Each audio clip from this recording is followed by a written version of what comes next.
Hello, welcome to SSC lab. SSC lab पर आप सभी का स्वागत है। और आज के सेशन में आपको एक वीडियो में पता चल जाएगा कि रेलवे ग्रुप डी की एज क्राइटेरिया क्या है, परीक्षा का पैटर्न क्या है, योग्यता, सैलरी, अपडेटेड सिलेबस, सब कुछ।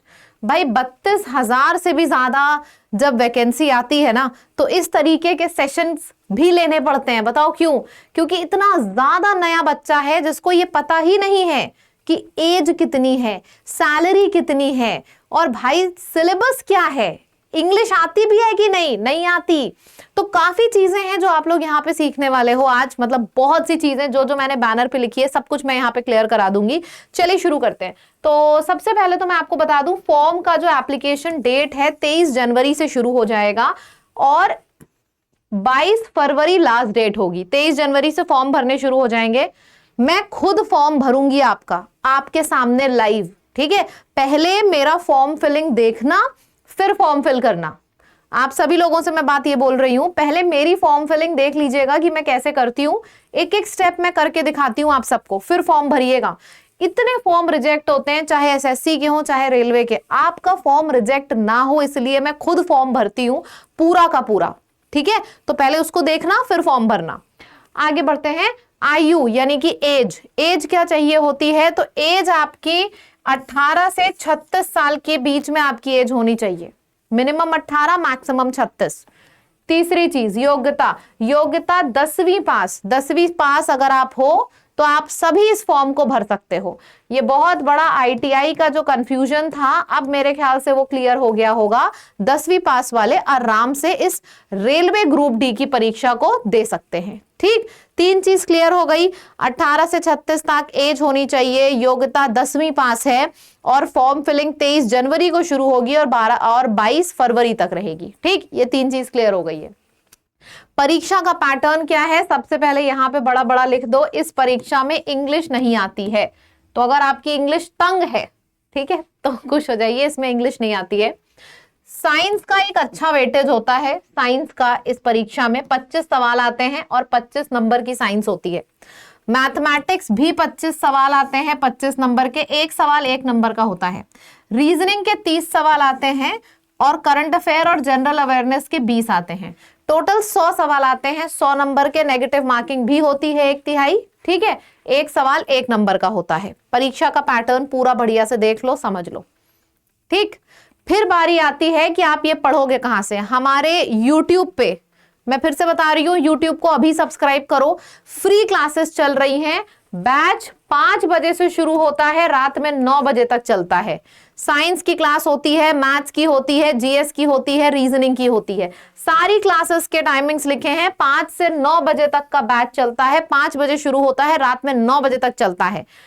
जैसे कोचिंग में पढ़ाई कराई जाती है ना, उतने शिद्दत से यहां पे हमारा हर एक टीचर आपको तैयारी कराता है, वो भी फ्री में इस YouTube चैनल पर, एसएससी लैब में। और कंटेंट मैं नहीं बताऊंगी और ना मैं ये कहूंगी डेली करो। मैं बस एक बात बोलूंगी, एक क्लास किसी भी दिन की, किसी भी टीचर की, चारों टीचर का नाम देख लीजिए, चारों टीचर का टाइम देख लीजिए, किसी भी टीचर की एक क्लास जाके कर लेना और दूसरा खुद करोगे जाके। ठीक है, चलिए, तो ये YouTube पे क्लासेस चल रही हैं, फ्री क्लासेस हैं, तो अभी के अभी YouTube को सब्सक्राइब करो। इतना प्यारा सा तोहफा दिया है, आप बस एक छोटा सा तोहफा दे दीजिए, हमारी फैमिली में जुड़ जाइए, इस चैनल को सब्सक्राइब कर लीजिए। ठीक है, तैयारी यहां से होगी। सिलेबस मैं आपको दिखाती हूं, ये अपडेटेड सिलेबस है। नंबर सिस्टम का मैं अपने टेलीग्राम पे सिलेबस भी शेयर कर दूंगी, मेरे टेलीग्राम की लिंक डिस्क्रिप्शन में है। ये सारा का सारा मैथ्स का सिलेबस है। Mensuration, time and work, simple interest, compound interest, profit and loss, सब आता है। रीजनिंग का ये आपका सिलेबस है, प्रॉपर मैंने सिलेबस ढूंढ के इसमें लिख रखा है। साइंस में आपकी फिजिक्स, केमिस्ट्री, लाइफ साइंस आती है 10th स्टैंडर्ड की। करंट अफेयर में जनरल अवेयरनेस आता है, करंट अफेयर्स के टॉपिक आते हैं। तो ये सारा आपका अपडेटेड सिलेबस है। ये सारा का सारा सिलेबस मैं शेयर भी कर दूंगी आपसे। और यहाँ पे जो तैयारी चल रही है हमारे YouTube पे, अलग अलग टाइम याद करने में आपको दिक्कत आएगी। एक छोटा सा टाइम मैं बता दे रही हूँ, बस इतना याद कर लो। 5 बजे शाम को आना है, रात में 9 बजे तक हर क्लास करनी है, क्योंकि सिलेक्शन तो हर क्लास दिलाएगी ना, एक क्लास नहीं दिलाएगी। तो 5 से 9 शताब्दी एक्सप्रेस का बैच चल रहा है YouTube पे, ये फ्री बैच है। आगे बढ़ते हैं। आगे अच्छा ये फिजिकल का भी आप क्वालिफिकेशन देख लो। मेल की अगर हम बात करें तो मेल को 35 किलो का वजन उठा के चलना होता है 100 मीटर 2 मिनट में।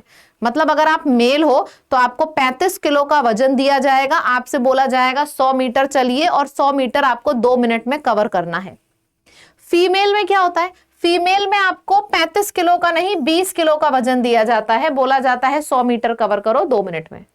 मेल में 35 किलो दिया जाता है और फीमेल में 20 किलो वजन उठवाया जाता है। भगाया कितना जाता है, 1000 मीटर आपको दौड़ाया जाता है मेल को, जो कि कवर करना होता है 4 मिनट 15 सेकंड में। 4 मिनट 15 सेकंड का टाइमर लगाया जाता है, आपसे बोला जाता है दौड़ो, आपको 1000 मीटर कवर करना होता है मेल को 4 मिनट और 15 सेकंड में। और फीमेल को भी 1000 मीटर कवर करना होता है, लेकिन फीमेल को समय थोड़ा सा ज्यादा मिलता है, 50 मिनट 40 सेकंड मिलते हैं। ठीक है, तो ये मेल और फीमेल को सिर्फ रिटन पेपर नहीं फिजिकल भी क्वालिफाई करना होता है। ये फिजिकल का पूरा डेटा है, चाहो तो आप स्क्रीनशॉट ले लो, क्लियरली सब कुछ इसमें से दिख जाएगा आपको। फिर बारी आती है सैलरी की। भाई अभी तक आप सैलरी वही सोच रहे हो क्या, 18,000। सबसे पहले 18,000 बेसिक पे है, टीएडीए सब लग के जो हाथ में मिलती है सैलरी वो 30,000 होती है। और मुझे लग रहा है यहाँ पे जितने भी बच्चे जुड़े हैं सबको लग रहा होगा अरे रेलवे की सैलरी 30,000 है।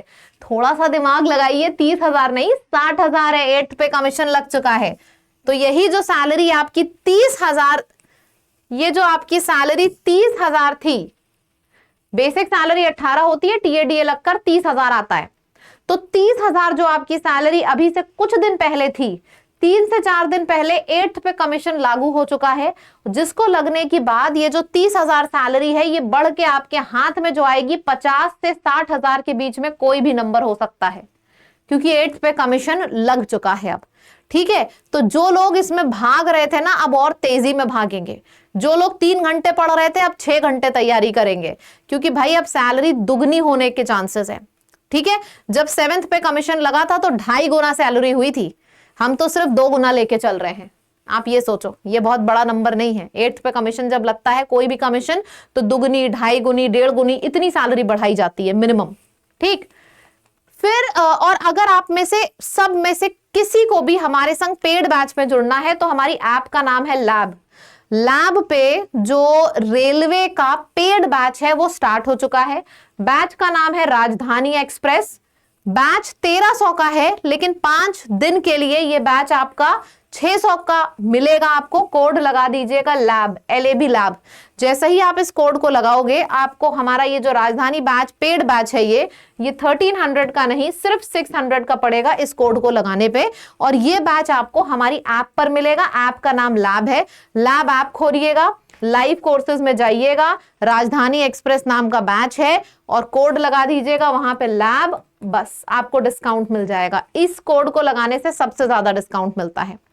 ठीक है, चलिए तो फिर जल्दी से इस इंफॉर्मेशन को सभी को शेयर करिए और चैनल को सब्सक्राइब करना मत भूलिए। वीडियो अगर आपको क्लियर होता है ना, मैं अपने साइड से कोशिश करती हूँ छोटे से छोटे टाइम लूं आपका, मतलब 8-10 मिनट, और बड़ी सी बड़ी चीजें क्लियर कर दूं। तो अगर आपको मेरे वीडियोस क्लियर हो रहे हैं, बढ़िया, चैनल को सब्सक्राइब भी करिएगा और मुझे लिख के भी दिखाइएगा कमेंट में, हाँ मैम क्लियर हो जाता है आपका वीडियो एक बार में। ठीक है, बहुत अपने सारे फ्रेंड्स को जरूर शेयर करो और उनको बार बार याद दिलाओ कि 8th पे कमीशन लग चुका है, अब 30,000 नहीं 50 से 60,000 के बीच में सैलरी हाथ में आएगी। ठीक है, तो बताइए सबको बढ़िया से, ताकि और एनर्जी से लोग प्रिपेयर करें इस एग्जाम के लिए। आपको पता है 32,000 33,000 वैकेंसी एक्चुअल में बहुत बड़ी बात होती है। ठीक है, इसमें वैकेंसी और भी बढ़ेगी, तो सीरियस और भी ज्यादा रहिए। ठीक है, चलिए जी, thank you so much, bye bye everyone.